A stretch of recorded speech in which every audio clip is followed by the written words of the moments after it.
जगत में प्रत्येक व्यक्ति को किसी ना किसी प्रकार की निर्बलता अवश्य होती है। जैसे कोई बहुत तेजी से दौड़ नहीं पाता तो कोई अधिक भार नहीं उठा पाता, कोई असाध्य रोग से पीड़ित रहता है तो कोई पढ़े हुए पाठों को स्मरण में नहीं रख पाता। ऐसे अनेकों उदाहरण और भी हैं। क्या आप किसी ऐसे व्यक्ति को जानते हैं जिसे सब कुछ प्राप्त हो और हम जीवन की उस एक निर्बलता को जीवन का केंद्र मानकर जीते हैं? इस कारणवश हृदय में दुख और असंतोष रहता है सदा। निर्बलता मनुष्य को जन्म से अथवा संजोग से प्राप्त होती है, किंतु उस निर्बलता को मनुष्य का मन अपनी मर्यादा बना लेता है। किंतु कुछ व्यक्ति ऐसे भी होते हैं जो अपने पुरुषार्थ और श्रम से उस निर्बलता को पराजित कर देते हैं। क्या भेद है उनमें और अन्य लोगों में?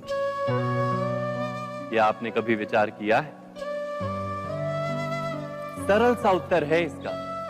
जो व्यक्ति निर्बलता से पराजित नहीं होता, जो पुरुषार्थ करने का साहस रखता है हृदय में, वो निर्बलता को पार कर जाता है।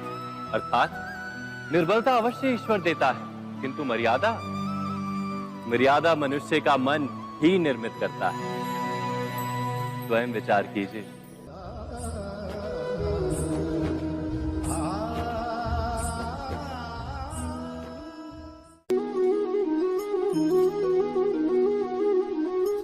भविष्य का दूसरा नाम है संघर्ष।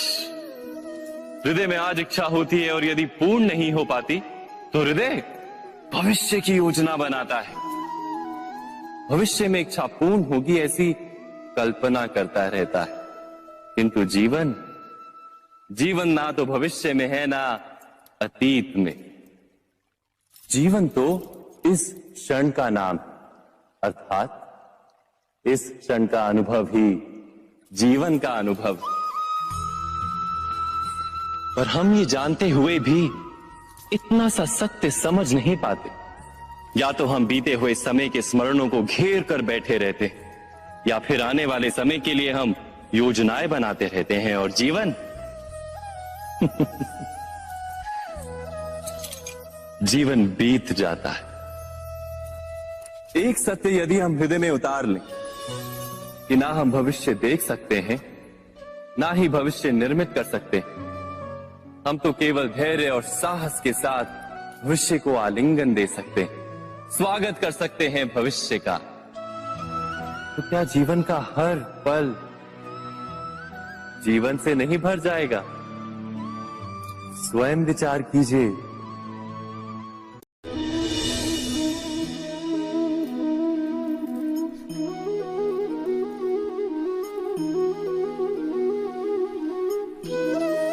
ज्ञान प्राप्ति सदा ही समर्पण से होती है, ये हम सब जानते हैं। किंतु समर्पण का वास्तविक महत्व क्या है? क्या हमने कभी विचार किया? मनुष्य का मन सदा ही ज्ञान प्राप्ति में विभिन्न बाधाओं को उत्पन्न करता है। कभी किसी अन्य विद्यार्थी से ईर्ष्या हो जाती है, कभी पढ़ाए हुए पाठों पर संदेह जन्मता है, और कभी गुरु द्वारा दिया गया दंड मन को अहंकार से भर देता है। नहीं, क्या ऐसा नहीं होता? न जाने कैसे कैसे विचार मन को भटकाते हैं, और मन की इसी अयोग्य स्थिति के कारण हम ज्ञान प्राप्त नहीं कर पाते। मन की योग्य स्थिति केवल समर्पण से निर्मित होती है। समर्पण मनुष्य के अहंकार का नाश करता है। ईर्ष्या, महत्वाकांक्षा आदि भावनाओं को दूर कर हृदय को शांत करता है और मन को एकाग्र करता है। वास्तव में ईश्वर की सृष्टि में ना ज्ञान की मर्यादा है, ना ज्ञानियों की। गुरु दत्तात्रेय ने तो गाय और श्वान से भी ज्ञान प्राप्त कर लिया था। अर्थात विषय ब्रह्म ज्ञान का हो या जीवन के ज्ञान का या गुरुकुल में प्राप्त होने वाले ज्ञान का, उसकी प्राप्ति के लिए गुरु से अधिक महत्व है उस गुरु के प्रति हमारा समर्पण। क्या ये सत्य नहीं?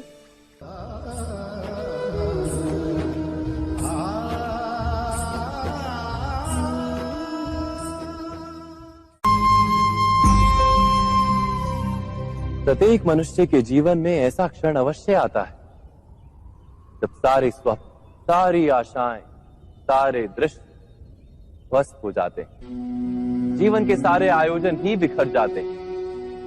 एक और धर्म होता है और दूसरी ओर सुख। इसी को धर्म संकट कहते हैं। जब धर्म का वहन ही संकट हो और धर्म का त्याग ही सुख हो। विचार कीजिए, कभी किसी स्वजन के विरुद्ध सत्य बोलने का अवसर प्राप्त हो जाता है, कभी ठीक दरिद्रता के समय सरलता से चोरी करने का मार्ग प्राप्त हो जाता है, कभी किसी शक्तिशाली राजनेता या राजा के कर्मचारी का अधर्म प्रकट हो जाता है। सबके जीवन में ऐसी घटना बनती ही रहती है। अधिकतर लोग ऐसे किसी क्षण को धर्म संकट के रूप में जान ही नहीं पाते। हमें किसी प्रकार के संघर्ष का अनुभव ही नहीं होता। सहजता से सुख की ओर खींचे चले जाते हैं, जैसे मक्खी गुड़ की ओर खींची चली जाती। वास्तव में धर्म संकट का क्षण ईश्वर के निकट जाने का क्षण होता है। यदि हम संघर्षों से भयभीत ना हो, सुख की ओर आकर्षित ना हो, अपने धर्म पर दृढ़ रहे, तो ईश्वर का साक्षात्कार दूर नहीं।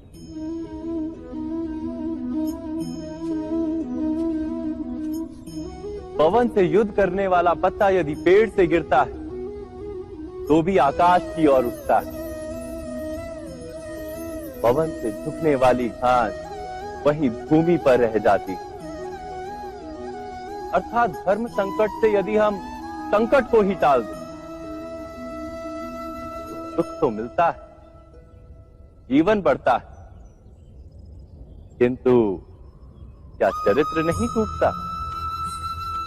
क्या आत्मा दरिद्र नहीं हो जाती? क्या ईश्वर से अंतर नहीं हो जाता? स्वयं विचार कीजिए। दो व्यक्ति जब निकट आते हैं तो एक दूसरे के लिए सीमाएं और मर्यादाएं निर्मित करने का प्रयत्न अवश्य करते हैं। हम यदि सारे संबंधों पर विचार करें तो देखेंगे कि इन सारे संबंधों का आधार यही सीमाएं हैं जो हम दूसरों के लिए निर्मित करते हैं। और यदि अनजाने में भी कोई अन्य व्यक्ति इन सीमाओं को तोड़ता है तो उसी क्षण हमारा हृदय क्रोध से भर जाता है। इन सीमाओं का वास्तविक रूप क्या है? क्या हमने कभी विचार किया? सीमाओं के द्वारा हम दूसरे व्यक्ति को निर्णय करने की अनुमति नहीं देते। अपना निर्णय उस व्यक्ति पर थोपते, अर्थात किसी की स्वतंत्रता का अस्वीकार करते हैं। और जब स्वतंत्रता का अस्वीकार किया जाता है तो उसका हृदय दुख से भर जाता है। और जब वो सीमाओं को तोड़ता है तो हमारा हृदय क्रोध से भर जाता है। क्या ऐसा नहीं होता?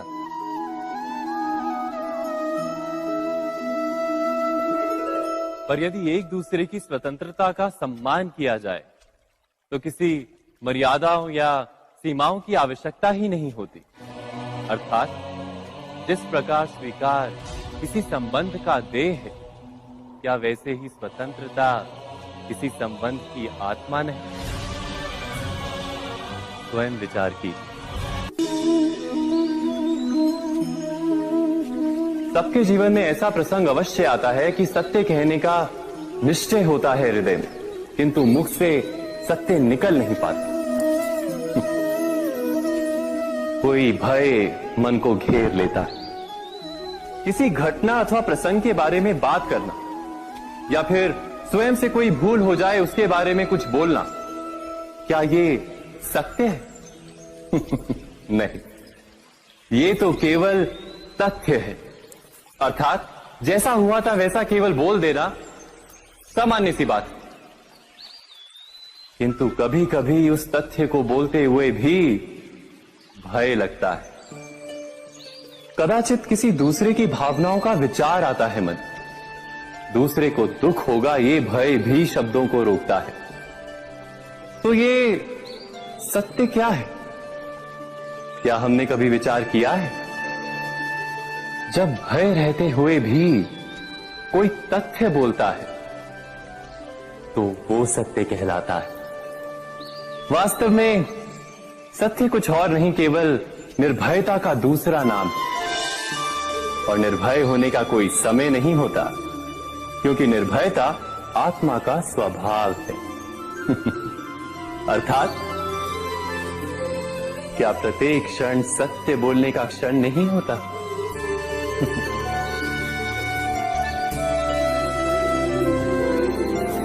स्वयं विचार कीजिए।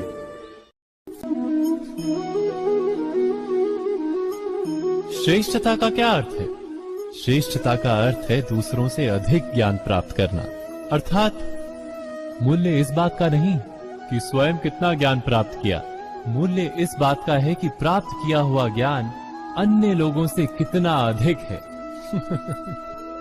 अर्थात श्रेष्ठता की इच्छा ज्ञान प्राप्ति को भी एक स्पर्धा बना देती है। और स्पर्धा में विजय अंतिम कब होती है?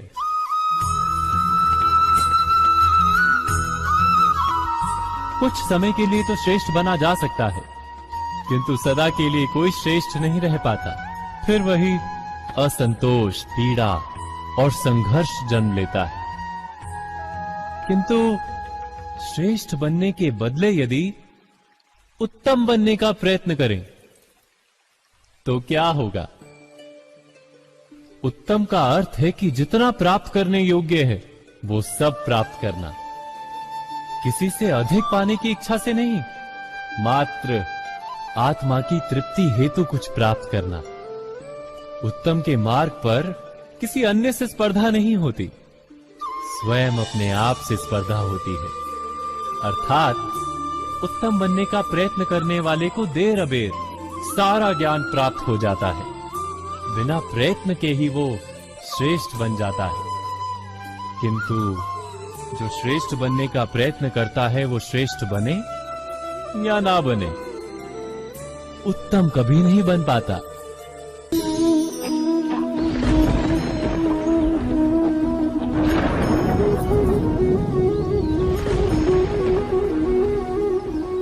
सपनों और पूर्वाभासों के आधार पर हम भविष्य के सुख दुख की कल्पना करते हैं। भविष्य के दुख का कारण दूर करने के लिए हम आज योजना बनाते हैं। किंतु कल के संकट को आज निर्मूल करने से हमें लाभ मिलता है या हानि पहुंचती है, ये प्रश्न हम कभी नहीं करते। सत्य तो ये है कि संकट और उसका निवारण साथ जनते, व्यक्ति के लिए भी और सृष्टि के लिए भी। नहीं, आप अपने भूतकाल का स्मरण कीजिए, इतिहास को देखिए, आप तुरंत ही ये जान पाएंगे कि जब जब संकट आता है तब तब उसका निवारण करने वाली शक्ति भी जन्म लेती है। यही तो जगत का चलन है।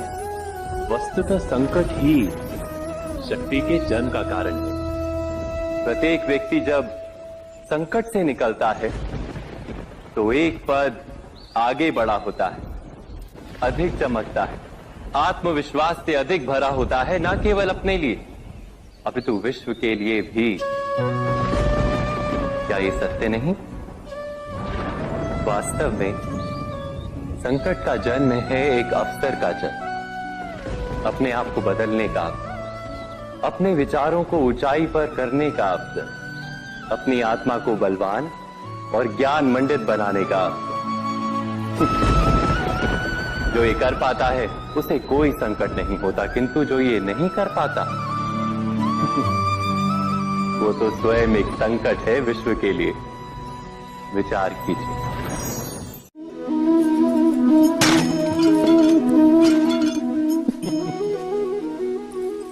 कभी कभी कोई घटना मनुष्य के जीवन की सारी योजनाओं को तोड़ देती और मनुष्य उस आघात को अपने जीवन का केंद्र मान लेता। पर क्या भविष्य मनुष्य की योजनाओं के आधार पर निर्मित होते हैं? नहीं। जिस प्रकार किसी ऊंचे पर्वत पर सर्वप्रथम चढ़ने वाला उस पर्वत की तलाई में बैठकर जो योजना बनाता है, क्या वही योजना उसे उस पर्वत की चोटी तक पहुंचाती है? नहीं। वास्तव में वो जैसे जैसे ऊपर चढ़ता है वैसे वैसे उसे नई नई चुनौतियां, नई नई विडंबनाएं, नए नए अवरोध मिलते हैं। प्रत्येक पद पर वो अपने अगले पद का निर्णय करता है। प्रत्येक पद पर उसे अपनी योजनाओं को बदलना पड़ता है। कहीं पुरानी योजना उसे खाई में ना ढकेल दे। वो पर्वत को अपने योग्य नहीं बना पाता, केवल स्वयं को पर्वत के योग्य बना सकता है। क्या जीवन के साथ भी ऐसा ही नहीं? जब मनुष्य जीवन में किसी एक चुनौती को, एक अवरोध को अपने जीवन का केंद्र मान लेता है, अपने जीवन की गति को ही रोक देता है, तो वो अपने जीवन में सफल नहीं बन पाता और ना ही सुख और शांति प्राप्त कर पाता। अर्थात जीवन को अपने योग्य बनाने के बदले स्वयं अपने को जीवन के योग्य बनाना ही सफलता और सुख का एकमात्र मार्ग नहीं? स्वयं विचार कीजिए।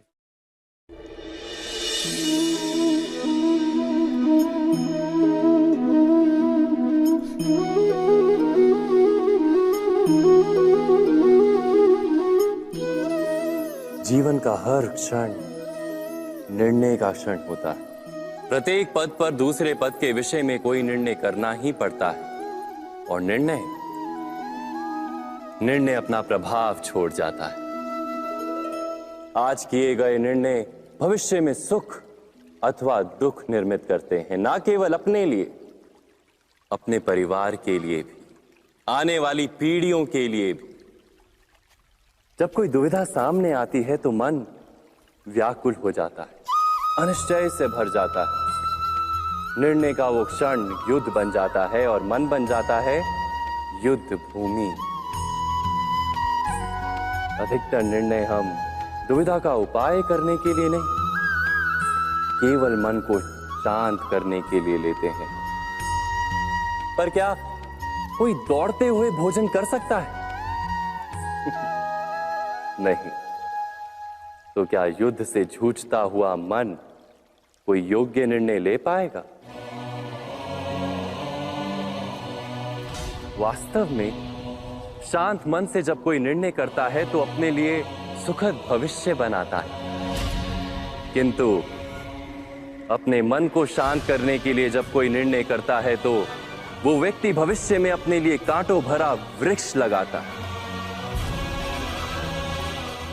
स्वयं विचार कीजिएगा।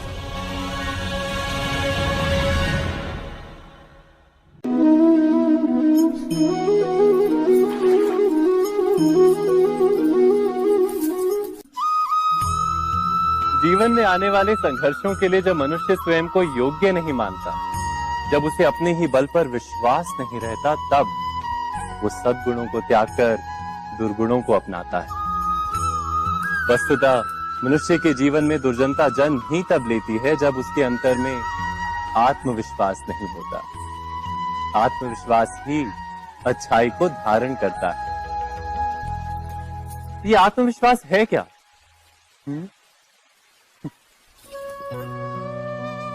जब मनुष्य ये मानता है कि जीवन का संघर्ष उसे दुर्बल बनाता है, तो उसे अपने ऊपर विश्वास नहीं रहता। वो संघर्ष के पार जाने के बदले संघर्ष से छूटने के उपाय ढूंढने लगता है। किंतु जब वो ये समझता है कि ये संघर्ष उसे अधिक शक्तिशाली बनाते हैं, ठीक जैसे व्यायाम करने से देह की शक्ति बढ़ती, तो प्रत्येक संघर्ष के साथ उसका उत्साह बढ़ता है। अर्थात आत्मविश्वास और कुछ भी नहीं, मन की स्थिति, जीवन को देखने का दृष्टिकोण मात्र है। और जीवन का दृष्टिकोण तो मनुष्य के अपने वश में होता है। स्वयं विचार कीजिए।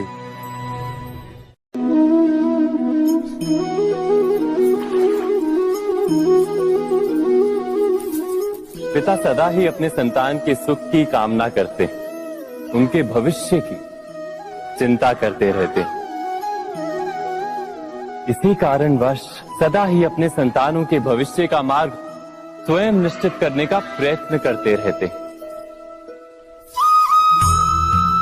जिस मार्ग पर पिता स्वयं चला है, जिस मार्ग के कंकर पत्थर को स्वयं देखा है, मार्ग की छाया, मार्ग की धूप को स्वयं जाना है, उसी मार्ग पर उसका पुत्र भी चले, यही इच्छा रहती है हर पिता की। निस्संदेह उत्तम भावना है ये, किंतु 3 प्रश्नों के ऊपर विचार करना हम भूल ही जाते। कौन से प्रश्न? प्रथम प्रश्न, क्या समय के साथ प्रत्येक मार्ग बदल नहीं जाते? क्या समय सदा ही नई चुनौतियों को लेकर नहीं आता? तो फिर बीते हुए समय के अनुभव नई पीढ़ी को किस प्रकार लाभ दे सकते हैं? दूसरा प्रश्न, क्या प्रत्येक संतान अपने माता पिता की छवि होता है?